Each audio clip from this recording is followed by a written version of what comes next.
Hello everyone, welcome to Global Government News. Welcome back to the War on Terror, Liberty, Sovereignty news segment. This is part 2, and we're just going to jump right in here. We left off with the think tank, 92% of Afghans never heard of 9/11. And it says a report PDF from the International Council on Security and Development shows that 92% of those surveyed had never heard of the coordinated multiple attacks on the U.S. soil on September 11, 2001.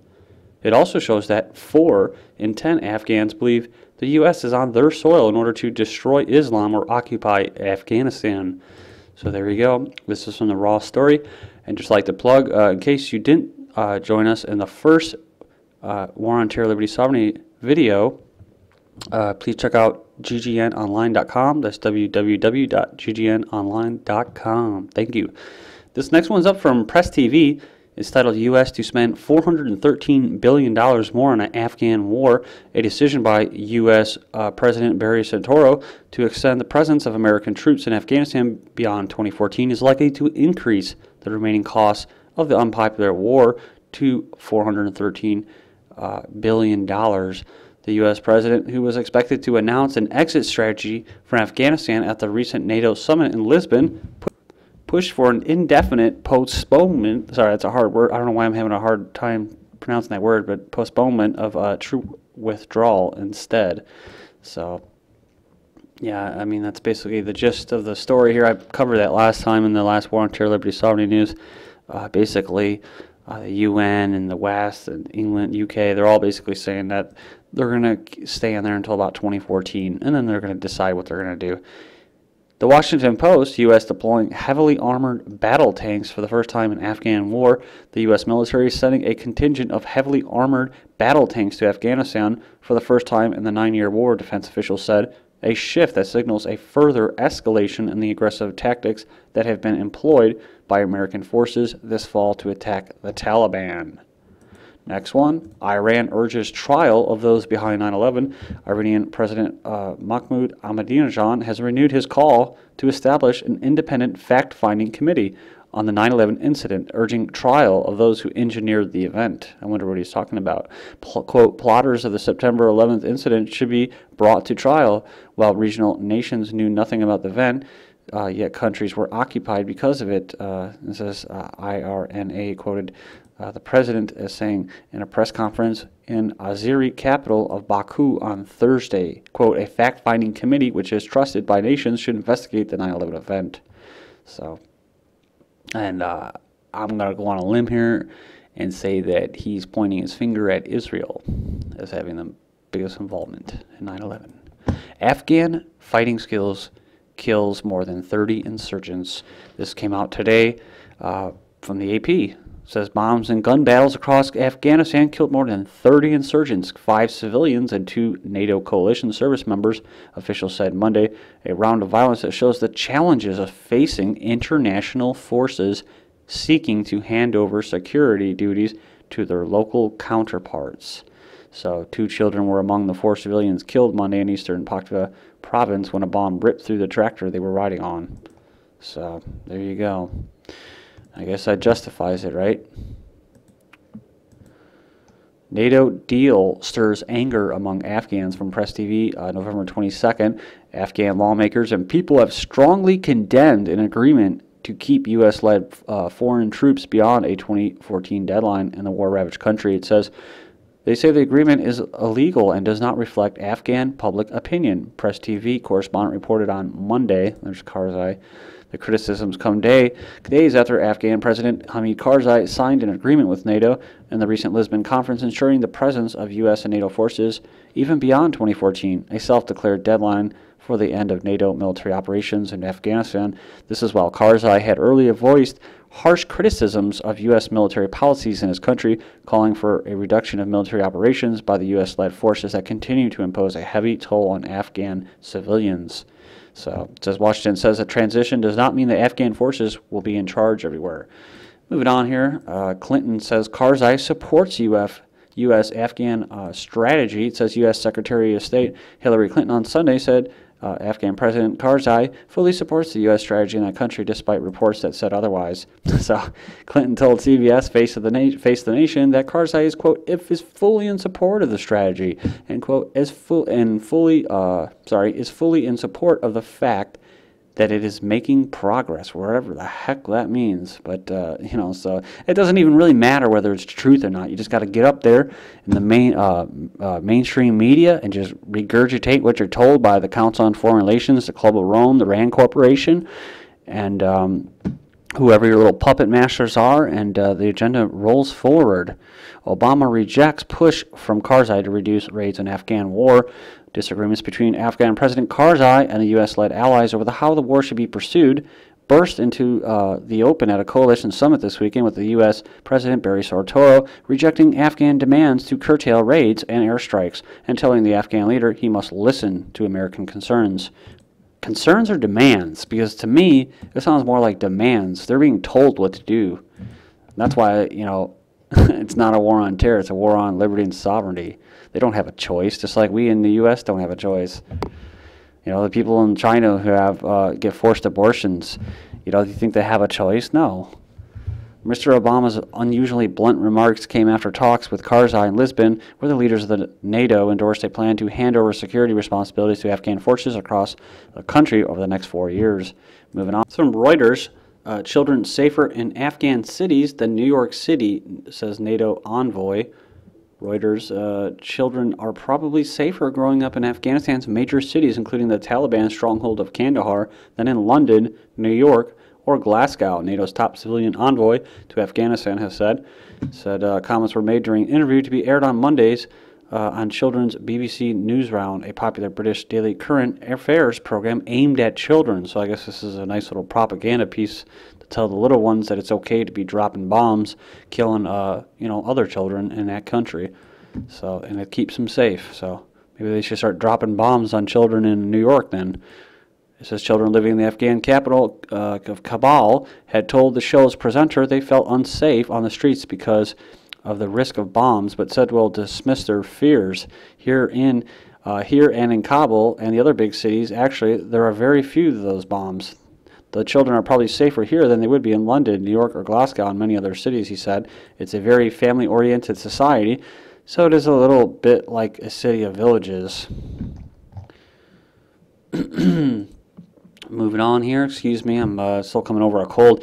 Unclear agenda behind NATO defense. A British analyst, Peter Eyre, thinks of NATO's new alliance-wide ballistic missile defense system is as not only a deeply flawed, but also as a hidden agenda. So, moving on here, Russia-NATO deal to threaten China. Russians' approval to cooperate with NATO on a missile system and other security issues will pose a threat to China, says an expert. Says in a Saturday meeting in the Portuguese capital of Lisbon, Moscow and the military bloc agreed to conduct a joint study on how Russia can join the missile system, which is said to protect Europe and North America from long-range missiles. So if it's supposed to protect Europe and North America, it means it's going to bring harm to Europe and North America. Next one up, Iran says it tested new air defense missile system. Says the Shaheen missile is likely Tehran's response to Moscow's refusal to deliver weapons. Iran has successfully tested a newly developed air defense missile system during the country's biggest air defense drill, the country's military announced on Thursday. Stuxnet may be part of Iran atom woes. It says Iran has been experiencing years of problems with equipment used in its uranium enrichment program, and the Stuxnet computer virus may be one of those factors, a former top UN nuclear inspections official said. This is from Wired. Iran admits air defense drill just psychological op. So it goes down here. It says Iran concluded its, quote, biggest air defense exercise aimed at protecting the country's nuclear sites by claiming it also had conducted a psychological operations during the drill. Their main priority, in the words of Iran's supreme leader Ayatollah Ali Khamenei, was to, quote, confront the enemy's soft warfare, which is aimed at creating doubt, discord, and pessimism among the masses of people. In other words, we're puffing out our chests in order to counter threats against us, real and perceived, from the United States and Israel. So, moving on here, drug police.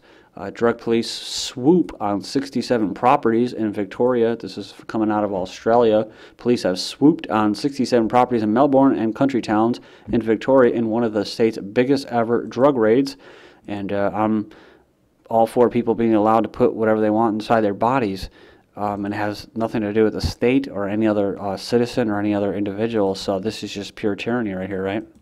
The raids involving 650 police ended a 2-year investigation targeting a number of alleged organized crime syndicates involved in the production of cannabis. Oh, so see, it's plants, right?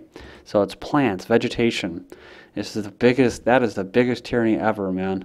Besides these chemtrails, locking people up for having vegetation. It says police are expecting to make a number of arrests and take control of a significant number of properties. So the next one up is Pentagon. New facility speeds North Korean nuke ability. A newly revealed North Korean nuclear facility could speed up that unpredictable nation's ability to make and deliver a viable nuclear weapon, the Pentagon's top leader said Sunday. And this is just a bunch of saber rattling. North Korea is back in the news. They were totally out of the news the last time I covered it about 3 days ago. And all of a sudden, they're everywhere in the news about a nuke. Comes up every 6 months, you know. North Korea nuke revelations stir U.S. policy worry. The United States and its partners have pushed North Korea for years to abandon its atomic ambitions, but the North has conducted 2 nuclear tests and now claims it has 2,000 centrifuges producing uranium for a new reactor. I just hope it's not going to be like Jericho, where you know, it's basically those 2 countries. What is it, Iran or North Korea? And well, they blame it on them, but it's not actually them. It's our own country. So. Report nuclear weapons drivers sometimes got drunk. So see, here we are. We're going to police the world in Iran, North Korea on their weapons. And I'm not saying that they wouldn't be a threat. I'm just saying I'm not really worried about it. I think the reason we have enemies is because we go over there and you know, we steal property and we kill people in the name of expanding global international fascism. That's basically what it is. So so here we go. Nuclear weapon drivers sometimes got drunk. Federal agents hired to transport nuclear weapons and components sometimes got drunk while on convoy missions, a government watchdog said Monday. In an incident last year, police detained 2 agents who went to a bar during an assignment. North Koreans unveil new plant for nuclear use. So again, just more stuff on North Korea. Gunmen slay former Mexican state governor, and this is what all the people living in the North American Union or Canada, U.S., and Mexico have to look forward to, because this is how it's going to be. You see Mexico, that's how it's going to be for most major U.S. cities. And yeah, so good luck if you want to run for office. The former governor of the Mexican Pacific Coast state of Colmena was gunned down in his home on Sunday morning, the latest attack on the politician in the country racked by drug violence. Says Mexican politicians have been targeted by assassinations in states that are home to drug gangs and major smuggling routes as rival gangs battle for the control of lucrative business. This is critics slam Obama administration for hiding massive Saudi arms deal, and I don't think Obama makes any choices. He is a pure puppet, and I'm sure Biden is just as well. So he's not making the calls. Largest arms deal in the U.S. history pushed while Congress in recess, and that's just typical fashion that they pass the worst bills or legislation in the middle of the night on a holiday or on the weekend or while they're on recess. So Mullen says al-Qaeda threat from Yemen is serious.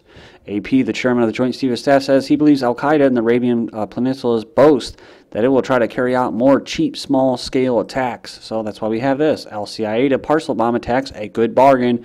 Al-Qaeda has said the parcel bomb attacks, which were covered in Britain and Dubai at the end of last month, cost $2,600 or £2,600, a sum described as, quote, a good bargain. Press TV, London protesters demand end to war. Says North Korea nuclear fears grow. That's because they're, well, they're watching the brainwashing box, and that's what they're being told, right? They get all this information through osmosis, so the hearsay. They don't actually read anything, different types of news articles or anything. It's whatever they hear, that's reality for them. Drug police, and I always advise any of my viewers to go and check these articles and do their own research. So this is about squashing free speech. New Jersey lawmakers approved tough law to fight bullying. New Jersey lawmakers have approved what advocates say will be the nation's toughest laws to fight bullying in institutions of learning. So here we go. And there is no law or legislation that will stop that. Hate crimes incidents victim numbers drop, says the number of hate crime incidents and victims declined in 2009 compared to the previous year, FBI reported. So, and U.S. military helps Mexican officials in tracking drug gangs. Thank you.